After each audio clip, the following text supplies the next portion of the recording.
আপনি অনলাইনে আপনাকে যদি কেউ হায়ার করে, আপনাকে যদি কেউ কোনো এজেন্সিতে এড করে বা যুক্ত করে বা রিক্রুট করে, সেটা খেয়াল রাখবেন বাংলাদেশি বা ইন্ডিয়ান বা বাংলাদেশিটাই একটু বেশি খেয়াল রাখবেন।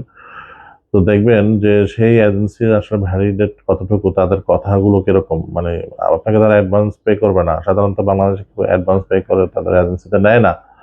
সো এইগুলো একটু খেয়াল করবেন, তাদের কথাগুলো, তাদের ওয়েবসাইট, তাদের সোশ্যাল মিডিয়া, তাদের প্রজেক্টটা কেমন, এগুলো খেয়াল করে তাদের সাথে কাজ করবেন। কারণ এরকম অনেক এজেন্সি আছে যে কিনা আপনাকে ১ মাস বা ১.৫ মাস বা ২ মাস আপনাকে দিয়ে কাজ করিয়ে নিয়ে সে আপনাকে বলবে যে আপনাকে দিয়ে আমার কোনো রেজাল্ট আসে নাই, সো আপনাকে আমি কোনো পে করতে পারব না। বা আপনাকে একটা পে করলে ওই ২, ৪, ৫,০০০ টাকা পে করতে চাবে। তো ওই ধরনের এজেন্সিগুলো থেকে সাবধান থাকেন।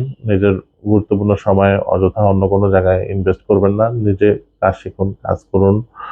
আ এইটাতে আপনার নিজের ডেভেলপ হবে এবং কমিউনিটি ডেভেলপ হবে। সো এই ধরনের প্রতারণার ফাঁদ পেতে অনেকেই বসে আছে।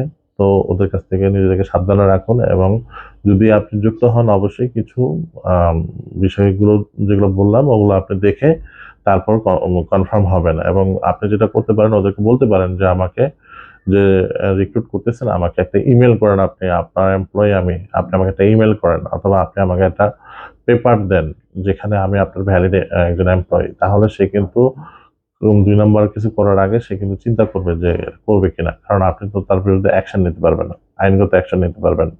তারপরে কমিউনিটিতে যদি ওরকম ভালো কমিউনিটিতে সে থাকে বা আপনি যদি তার সাথে বিলং করেন তাহলে আপনি তার বিরুদ্ধে অভিযোগ দিতে পারবেন। সো আমার কথা হচ্ছে যে আপনারা দেখে শুনে বুঝে কাজ করুন। যার তার সাথে কাজ করবেন না। দেখে শুনে বুঝে করুন। That's it.